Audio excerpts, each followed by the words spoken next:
Bos, selamat sore. Ini project-projectnya udah aku push ke GitHub semua. Nanti tolong di-review ya. Terus ini tugas aku kan udah selesai. Aku izin pulang ya, bos.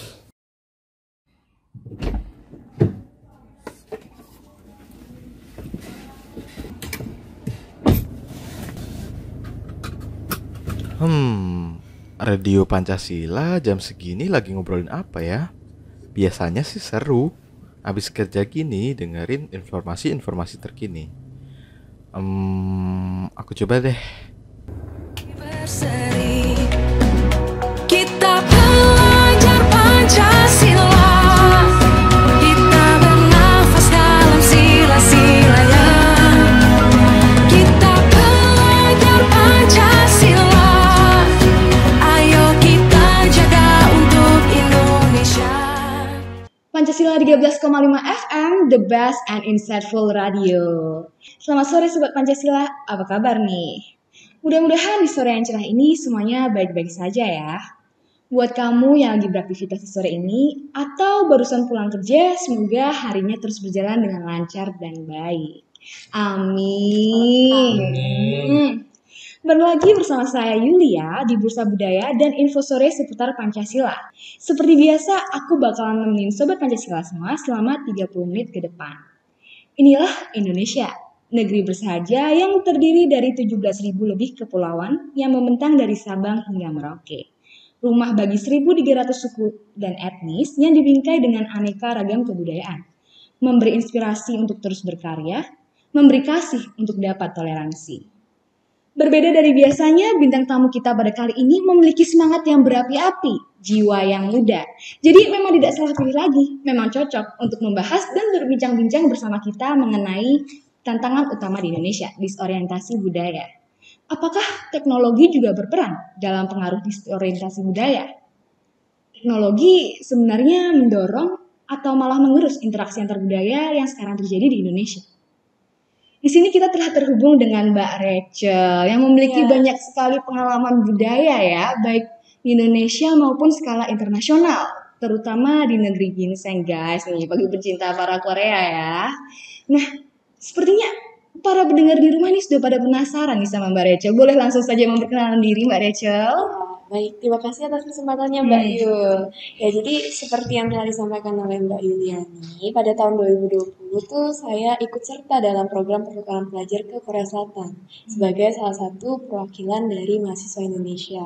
Setelah 1,5 tahun lamanya, saya kembali ke Indonesia dan sekarang sedang menjalani kegiatan sehari-hari sebagai mahasiswa sembari mengenal lebih dalam mengenai budaya Indonesia.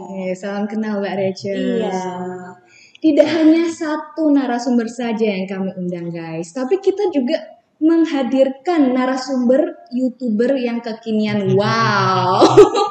Yang kemarin konten-kontennya ini memang khusus untuk membahas aneka ragam budaya. Saya lihat kontennya tidak hanya menonjolkan budaya Indonesia saja, tapi kemarin sempat traveling juga ke Madagaskar dan menari bersama mayat. Iya betul. Baru pertama kali saya lihat. Coba Mas Karton bisa memperkenalkan. Iya, itu budaya sangat unik ya. Iya. Dari luar tuh sangat banyak Tercengang. budayanya. Nah, sudah perkenalkan dulu, nama saya adalah Karton Apriliandi.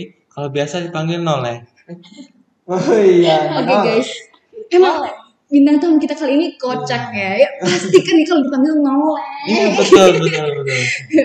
Udah. Pasti para sobat Pancasila di rumah nggak pingin kalau cuma 2 narasumber saja. Maka dari itu kita telah menghadirkan tamu istimewa yang akhir-akhir ini tengah sibuk mengerjakan proyek tentang inovasi budaya. Langsung saja kita panggilkan Mas Erwin. Apa kabar Mas Erwin? Oke. Kenal ya. Kan nama saya Erwin Gunawan. Kebetulan saya masyarakat biasa yang sekarang sedang mengemban tugas di staf khusus kepresidenan di bagian inovasi dan budaya. Mantap. Terima kasih untuk ketiga narasumber kita. Nah, nggak usah berlama-lama lagi. Tadi juga sudah sempat disinggung topik kita. Sebelum itu, aku pengen tahu. Pendapat menurut kalian bertiga, arti dari budaya itu apa sih? Kalau bicara dari mulai pengertian budaya sih dapat kita lihat dari asal usul bahasanya ya. Di mana dari bahasa Sanskerta budaya itu dapat berarti hal-hal yang berkaitan dengan akal dan budi manusia. Hal yang berkaitan dengan budi dan akal manusia luar Iya. biasa. Bagaimana kalau menurut Mas Erwin? Nah, kalau Tono udah bawa dari segi bahasa ya, saya dulu bawa dari segi tokoh-tokoh. Dulu kalau kita tarik ke belakang nih, Muhammad Hatta dulu pernah bilang bahwa budaya itu adalah ciptaan hidup suatu bangsa. Dan ini selaras dengan apa yang pernah disampaikan oleh almarhum Dr. Kojaningrat. Dr. Kojaningrat ini merupakan almarhum antropologis Indonesia zaman dulu. Dia menyampaikan bahwa yang namanya budaya itu merupakan ide, gagasan, tindakan, hingga hasil karya yang dihasilkan oleh manusia dalam kehidupan bermasyarakat. Nantinya bagaimana cara manusia itu dapat mendapatkan budaya itu ya dengan mempelajarinya seperti itu. Jawabannya super sekali Mas Erwin. Terima kasih, Mbak. Saya lihat nih Mbak Rachel sudah nggak sabar mengutarakan pendapat. Gimana Mbak Rachel? Kayaknya kalau tadi pengertiannya semua teoritis banget ya. Yaudah saya ambil mungkin yang gambaran umumnya aja ya. Menurut saya tuh budaya adalah cara hidup gitu yang terus berkembang gitu dan dimiliki oleh kelompok atau golongan tertentu. Di mana budaya ini diwariskan secara turun-menurun dari generasi ke generasi. Dan seperti yang mungkin telah kita ketahui bahwa satu budaya itu tentunya berbeda dengan kebudayaan lainnya ya. Tak perlu kita jauh-jauh bandingkan budaya Indonesia dengan budaya negara lain. Ya di Indonesia sendiri pun kita memiliki kebudayaan yang sangat beragam. Dan inilah yang membuat Indonesia menjadi unik dan juga khas gitu sih Mbak Yul. Tapi mudah dimengerti. Enggak kok. Oke, kita sudah mendapatkan arti budaya dari narasumber-narasumber hebat kita. Sehingga jika interaksi budaya, maka hubungan timbal balik antar individu dan masyarakat dalam hal kebudayaan yang saling mempengaruhi. Sebelum kita lanjut ke sesi berikutnya, kita tanyakan dulu nih ke Sobat Pancasila yang di rumah. Pasti pernah dong melakukan interaksi budaya? Boleh ya teman-teman, langsung aja bagikan pengalaman kalian ke nomor 081 234 567 8999. Sambil menunggu cerita dari sobat-sobat Pancasila di rumah, kita tanyakan kepada narasumber dulu. Kalau menurut pandangan mereka, bagaimana makna dari interaksi budaya? Boleh dimulai dari Mas Erwin? Dari saya. Kalau makna dari interaksi budaya paling kita mulai dari interaksinya dulu deh. Interaksinya kan merupakan berarti kan interaksi itu suatu tindakan yang menghasilkan komunikasi nih antara dua individu, ya bisa dibilang atau lebih gitu ya. Maka kalau interaksi budaya dari pengertian budaya sebelumnya, ya kita bisa simpulkan bahwa interaksi budaya adalah tindakan yang dilakukan oleh dua orang atau lebih dalam hal berkomunikasi, yang mana orang-orang atau individu tersebut memiliki latar belakang yang berbeda, mulai dari rasnya, mulai dari etiknya, mulai dari mungkin negaranya gitu. Nah, perbedaan inilah yang kadang interaksi budaya itu menghasilkan suatu buah yang namanya percampuran budaya atau akulturasi budaya. Nah, ini dia kenapa kalau misal kita zaman sekarang ini susah banget nemuin budaya yang bisa selamat atau mengisolasi diri ya dari budaya lain. Mas Tono gimana nih? Setuju nggak sama pendapatnya Mas Erwin? Setuju sih. Apalagi mungkin pengaruh teknologi ya Mas Betul. ya. Ya teknologi sekarang udah berkembang pesat banget. Apalagi ditambah dengan globalisasi juga. Nah kita harus bisa memanfaatkan hal itu. Contohnya saja dengan saya sendiri melalui platform YouTube itu kan merupakan suatu bentuk dari teknologi. Kita harus bisa memanfaatkan itu dengan maksimal. Contohnya aja saya sendiri dengan menggunakan untuk memperkenalkan budaya Indonesia sendiri dan juga tidak hanya budaya Indonesia sendiri, juga budaya luar. Jadi hal ini kan bisa mengindikasikan kalau interaksi sekarang ini sudah sangat mudah untuk dilakukan. Iya, jadi Mas Tono ini sudah merupakan aplikasi ya, udah Iya, menerapkan. Iya, kalau misalnya teknologi ini memang mempengaruhi interaksi budaya. Nah, bagaimana Mbak Rachel? Mungkin ingin menambahkan nih. Iya, kalau tadi yang pengertian dari interaksi antar budaya yang telah disampaikan oleh Mas Erwin udah betul sih. Mungkin saya nambahin aja ya bahwa ya kita tuh sebagai makhluk individu, makhluk sosial gitu, kita tidak bisa menghindarkan diri dari yang namanya interaksi antar budaya. Ya, tapi justru kalau kasus saya ini saya ikut malah melibatkan diri ke dalam interaksi antar budaya tersebut. Mungkin di sini banyak ya anak muda Indonesia tuh yang masih ngerasa takut dan juga gelisah untuk melakukan hal yang seperti saya. Karena pasti tentunya susah dong untuk keluar dari zona nyaman kita. Tapi dengan penuh hati itu saya sebenarnya mendukung dan juga berharap bahwa anak-anak muda di Indonesia nih bisa mengenal lebih dalam budaya Indonesia dan juga budaya negara lain melalui program-program tertentu seperti program kehidupan belajar gitu. Ini namanya interaksi antar budaya kan. Nah, di mana sebenarnya pengalaman ini merupakan pengalaman yang sangat berharga gitu dalam kehidupan kita, di mana dampak positif yang didapatkan bagi diri kita sendiri dan juga bagi bangsa itu adalah ya munculnya rasa bangga atas kebudayaan sendiri, dan juga menambahkan sikap toleransi terhadap kebudayaan lain sih Mbak Yu. Nah, bener. Ngomong-ngomong tentang dampak positif nih, selain munculnya rasa bangga dan juga sikap toleransi, apakah ada dampak positif lainnya yang ditimbulkan dari interaksi budaya? Bagaimana Mas Tom? Dari interupsi budaya itu sendiri sih bisa jadi ajang promosi yang paling utamanya kalau bagi saya sendiri. Karena kan dari YouTube tuh contohnya, ini kan bisa dilihat oleh dunia luar, tidak hanya orang Indonesia saja, tapi seluruh dunia bahkan. Jadi dari situ saja kita tahu kalau dari interaksi budaya saja bisa menjadi menunjukkan kelebihan kita sendiri kepada dunia luar. Mungkin Mas Arin punya pendapat yang beda? Budaya itu juga sebenarnya bisa dijadikan sebagai alat pemersatu bangsa gitu. Alat yang bisa meningkatkan rasa nasionalisme di antara masyarakat. Kenapa? Kemarin karena sampai sekarang bahkan ya pemerintah masih ada program yang berjalan namanya PKN. PKN itu Pekan Kebudayaan Nasional. Ini berjalan dari 2018 lalu. Nah, kami dari pemerintahan dari bidang inovasi budaya sebenarnya melakukan hal ini untuk apa? Untuk mempererat jelas hubungan antar budaya di Indonesia. Kenapa bisa kenapa bisa mempererat? Karena kita juga mengundang ya dari berbagai macam pemerintah daerah. Kita ada undang lebih dari 70 pemerintah daerah. Kita juga ada undang lebih dari 3.000 pelaku budaya sendiri. Dan budaya ini dari beragam budaya yang datang ke PKN ini.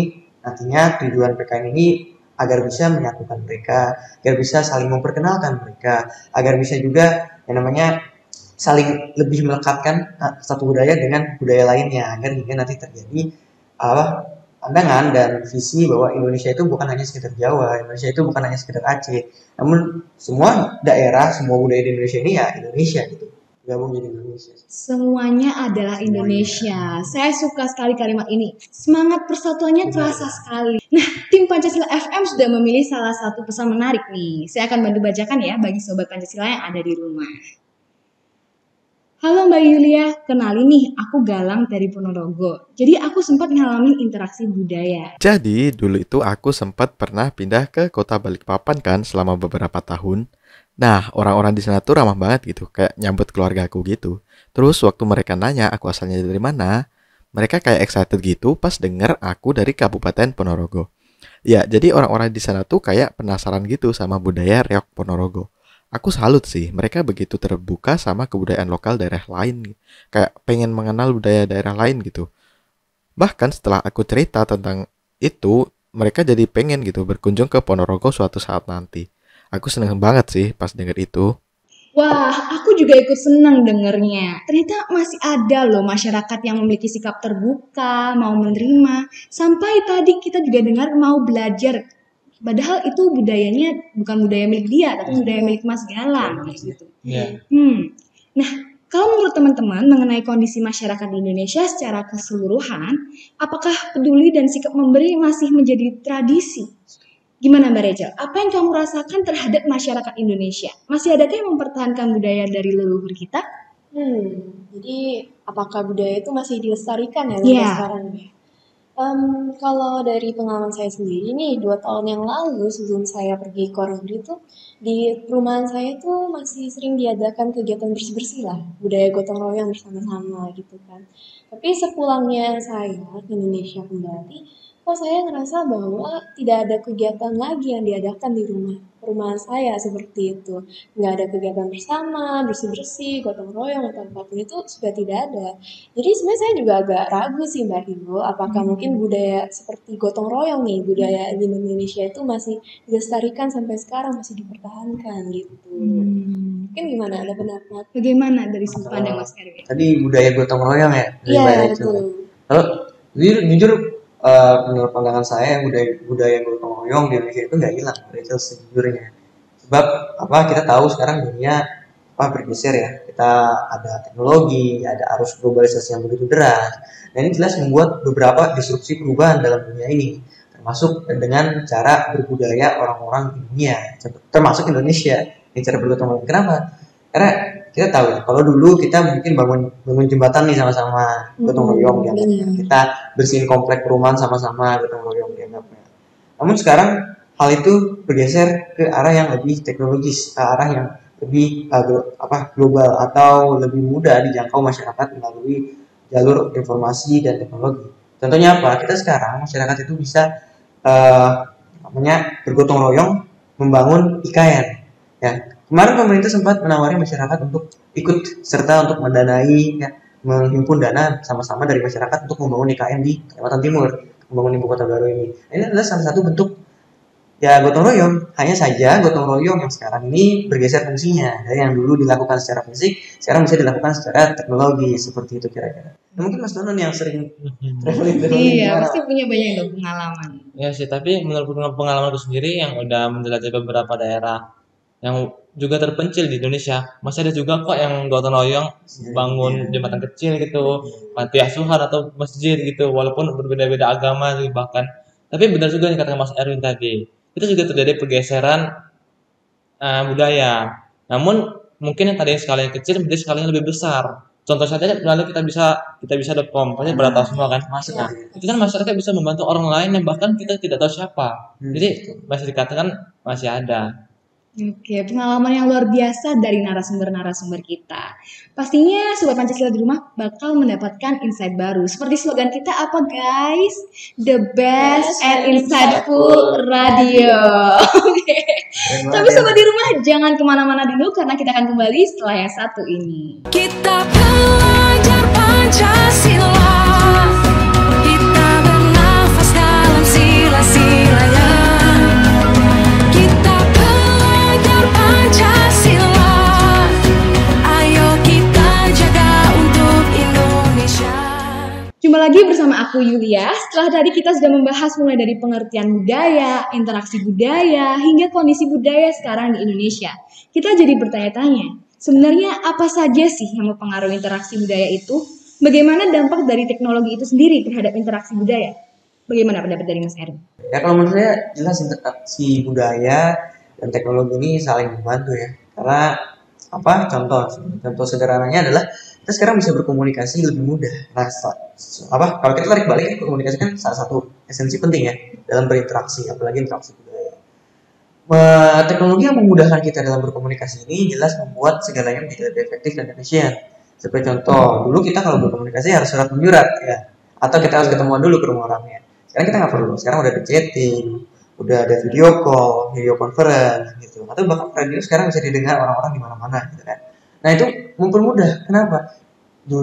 Saat pertama kali kita juga punya program PKN itu, kita juga mengundang lebih dari 50 pemerintah daerah datang bersama. Namun kan mereka berasal dari daerah yang berbeda-beda nih. Kalau mereka semua disuruh terbang kan susah juga, lama juga nunggunya. Nah, agar membuat suatu diskusi yang cepat, membuat diskusi yang efisien dan hemat biaya, makanya kita adakan video conference waktu itu untuk mendiskusikan bagaimana program PKN ini akan berjalan nantinya. Ini salah satu menurut saya implementasi teknologi terhadap interaksi budaya yang sebenarnya memiliki dampak positif. Walau terkadang memang teknologi tersebut seperti pisau bermata dua ya.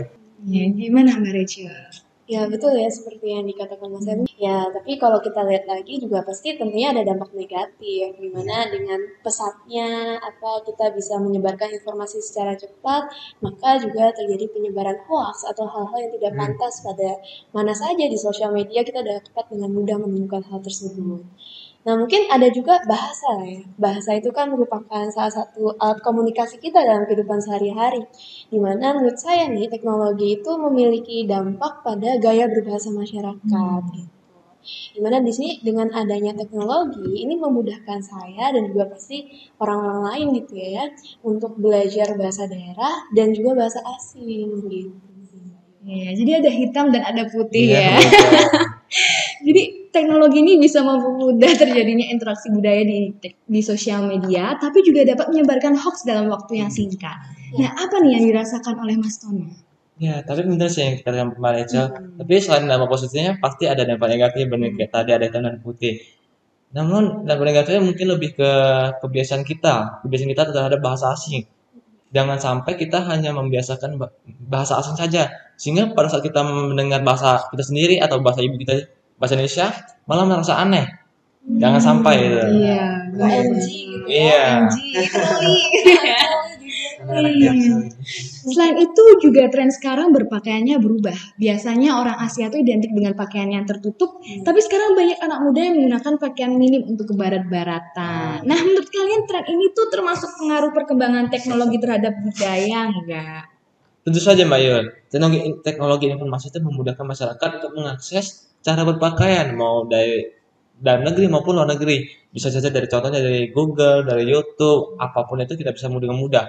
Tentu saja kita bisa lihat di Miss World atau Miss Universe yang biasa diadakan setahun sekali gitu kan. Nah dari situ kita tahu kalau kita bisa mengenalkan budaya kita sendiri ke dunia luar yang bahkan sangat luas skalanya. Nah, namun dari situ juga kita ada dampak negatif yang juga tak terbendung yaitu gaya westernisasi. Kan pastinya di Miss World atau Miss Universe tidak hanya kebaya doang dong. Iya. Nah itu gaya westernisasi itu tidak terbendung seperti yang katakan Mbak Yul tadi, gaya berpakaian minim itu juga tidak terbendung. Dan itu hanya harus pintar-pintar kita sendiri yang bisa mengolahnya. Ya, memfilter ya Mas Iya. ya. Oke, ini bagaimana nih kalau Mas Erwin? Kalau dari contohnya kita harus selektif ya. Tapi ada juga nih hal yang buat manusia itu sulit selektif. Kalau masalah tadi ya pakaian ini emang sekarang itu zamannya media sosial ya. Segala sesuatu bergerak dengan cepat. Jadi ada budaya populer yang sekarang sedang populer itu karena adanya media sosial. Nah, kenapa kita tahu sekarang ada lebih dari 400 juta manusia ya yang menggunakan Instagram Story setiap harinya. Nah, ini jelas menjadi suatu pipa yang bisa mempercepat arus informasi. Dan permasalahannya sekarang adalah ada yang namanya budaya konsumerisme gitu. Kenapa apa hubungannya gitu? Ya, kita lihat sekarang banyak orang-orang yang mengikuti budaya populer ini yang suka sekali membuat story tentang pakaian yang itu, contohnya pakaian mini mereka. Hanya untuk apa? Hanya untuk memberitahu teman-teman mereka, "Nih lihat nih, aku punya pakaian mini baru." Nah, mungkin coba-coba beda lagi caranya. Cewek-cewek juga nggak semuanya seperti itu, tapi ada yang seperti itu. Namun contoh lebih nyatanya adalah memang manusia itu sulit sekali untuk lepas dari budaya populer, apalagi budaya pamer gitu. Apalagi sekarang manusia suka yang namanya mencari validasi. Nah, kenapa begitu? Karena ibaratnya manusia itu gemar sekali untuk mendapatkan perhatian dari orang lain, gemar sekali untuk mendapatkan pengakuan dari orang lain. Gitu. Apalagi sekarang contoh yang lebih sederhananya itu ketika kita beli minuman, kita beli makanan, ini kan hal-hal yang namanya lebih fast moving ya daripada baju. Orang-orang bisa sebulan bisa 10 kali nge-storyin minuman, apalagi dulu yang zamannya minuman Thai. Oh iya. Budaya Thailand itu masuk Indonesia dengan tehnya tuh di storyin 10 kali per bulan bisa oleh satu orang yang sama. Nah, orang yang konsumeris seperti ini ya, dengan membawa budaya konsumerisnya melalui budaya populer, melalui media sosial itu bisa berdampak pada orang-orang lain. Ya, jadi cepatnya arus informasi beredar dengan budaya populer dan juga budaya konsumeris ini bisa dibawa bersama-sama dan bisa mempengaruhi lebih banyak orang lagi. Yang ditakutkan apa? Yang ditakutkan lebih banyak orang lagi yang tertular budaya konsumerisme. Mantap Mas Erwin. Nah, Mbak Rachel nih pasti punya pendapat yang gak kalah menarik. Boleh dong sampaikan. Ya mungkin kayak kalau yang disampaikan oleh Mas Erwin ya namanya kehidupan sosialita lah ya. Ya mungkin saya juga melihat dan merasakan sendiri gitu saat tinggal di Korea Selatan itu mereka sangat bersaing gitu. Mereka nggak mau kalah dengan temannya. Mereka ingin terlihat lebih wow dibandingkan yang lainnya gitu kan.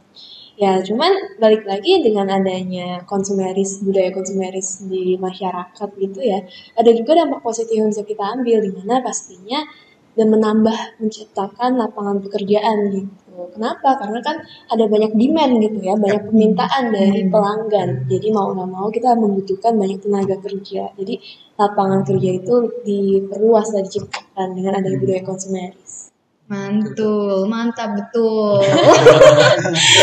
Jadi Sobat Pancasila jadi mengetahui pengaruh pengembangan teknologi pada budaya itu apa saja. Tadi juga sudah disebutkan mengirim pesan dalam waktu sekejap saja melalui chat bisa. Kita juga jadi mudah belajar bahasa asing. Gaya berpakaian dan gaya hidup juga terpengaruh oleh adanya penyebaran informasi pembelian, konsumeris, dan globalisasi. Ternyata sudah ada nih Sobat Pancasila yang mengirimkan pesan mengenai pengalamannya langsung. Merasakan pengaruh dari adanya pengembangan teknologi terhadap budayanya. Ada dari Sobat Nur Budi, aku akan bacakan terlebih dulu untuk mengobati rasa penasaran Sobat-Sobat Pancasila yang ada di rumah. Halo Mbak Yulia, aku ada cerita nih tentang dampak kemajuan teknologi terhadap budaya. Jadi aku dulu pernah solo trip ke Thailand. Ya, liburan santai gitulah, healing-healing. Nah, setelah aku sampai di sana, ternyata di sana itu sedikit banget orang-orang yang paham bahasa Inggris. Sedangkan aku juga nggak tahu kan bahasa mereka. Nah, semenjak itu aku ketika mau ngobrol sama orang sana, saat itu aku jadi merasakan dampak dari teknologi terhadap budaya, Mbak Yul. Jadi aku pakai Google Translate yang dia akan menjadi semacam perantara gitu, Mbak Yul. Keren banget gak sih? Wah, cerita dari Mas Nurbudi ini relate sekali sih sama aku yang suka traveling. Sobat Pancasila 10 menit ternyata sudah berlalu nih. Nah, terima kasih untuk Sobat Pancasila yang udah setia mendengar kita. Tapi tunggu dulu. Habis ini masih ada satu sesi lagi yang spektakuler. Jadi jangan kemana-mana dulu ya Sobat Pancasila, tetap stay tune dan see you. Kita belajar Pancasila, kita bernafas dalam sila-silanya. Kita belajar Pancasila, ayo kita jaga untuk Indonesia. Di sesi kali ini kita ingin mengulik lebih lagi apakah ada contoh kejadian nyata yang pernah atau mungkin sekarang sedang terjadi. Sekaligus saya ingin bertanya, menurut pertimbangan kalian dan mengacu lagi pada tema kita, teknologi mendorong atau mengerus interaksi antar budaya. Kalau misalkan pertanyaan seperti itu sebenarnya balik lagi ke aktor budaya masing-masing gitu ya. Bagaimana mereka menyikapi yang namanya interaksi antar budaya. Apakah ke arah yang lebih baik atau yang buruk. Kalau misalkan contoh kasus untuk teknologi yang menggerus interaksi antar budaya tentunya ada banyak gitu. Kita bisa cari di mana-mana itu ada banyak. Tapi kalau saya sendiri sih saya berpendapat bahwa teknologi ini mendorong yang namanya interaksi antar budaya. Mungkin seperti yang tadi udah sempat disampaikan oleh Mas Tono gitu ya mengenai Miss Universe gitu. Ya, melalui Miss Universe ini kan kita sempat dihebohkan dengan kabar bahwa Indonesia, perwakilan Miss Universe dari Indonesia ini menggunakan kostum komodo gitu, di mana mereka sangat komodo ya. mereka sangat terpukau akan hal itu. Tapi balik lagi gimana hal ini bisa terjadi? Bagaimana orang-orang di luar negeri sana tahu mengenai kabar tersebut? Ya balik lagi karena ada yang namanya teknologi. Orang bisa melihat, bisa menonton dari layar gadget kita gitu kan. Ya gak cuman kostum komodo yang bisa kita lihat, tapi kita juga bisa melihat interaksi antar budaya dengan negara Indonesia, dengan negara-negara lainnya pada acara Miss Universe tersebut. Iya, bagaimana nih kalau menurut Mas Tono? Kalau dari menurut aku sendiri sih seperti yang dikatakan Mbak Reca tadi tergantung aktor budayanya. Nah, jadi kalau menurutku teknologi sangat mendorong interaksi budaya karena aku aktor budayanya. Sekarang Benar berperan. juga ya. Ya, contohnya kan dari YouTube channel tuh kita bisa mengenalkan budaya Indonesia seperti yang aku bilang tadi ke dunia luar, dan tidak hanya dunia luar saja tetapi kita juga bisa belajar dengan budaya-budaya luar. Nah, ada video terakhir nih, videoku yang paling viral. Kamu tahu nggak? Ini promosi juga. Promosi ya, Iya. ini link di bawah sini gitu. Aku pernah buat video mengenai perpaduan budaya-budaya yang ada di Indonesia gitu, yang dibentuk dalam suatu video menjadi suatu musik yang spektakuler. Nah, hal ini kan bisa mempererat budaya-budaya yang ada di Indonesia juga. Dan kalau tadi Mas Ayu kenapa? Nanya. Kenapa itu? Apa itu video? Wah, itu cari aja Wonderland Indonesia. Saya tahu ini. Dulu di Itu karyanya Iya, Mas itu punya aku. ya. Keren banget. Ya tidak apa, tidak terkenal, yang penting karyanya terkenal. Saya ingin dengar nih pendapat dari Mas Erwin. Mungkin ada yang ingin Ya, ditambahkan? sebenarnya yang seperti Mbak Rachel bilang, apa Mas Tono bilang ini udah bagus banget sih, udah lengkap banget sebenarnya. Saya juga bingung mau nambahin apa, tapi paling barat mie ayamnya mie-nya udah ada, itu saya tambahin kuahnya deh.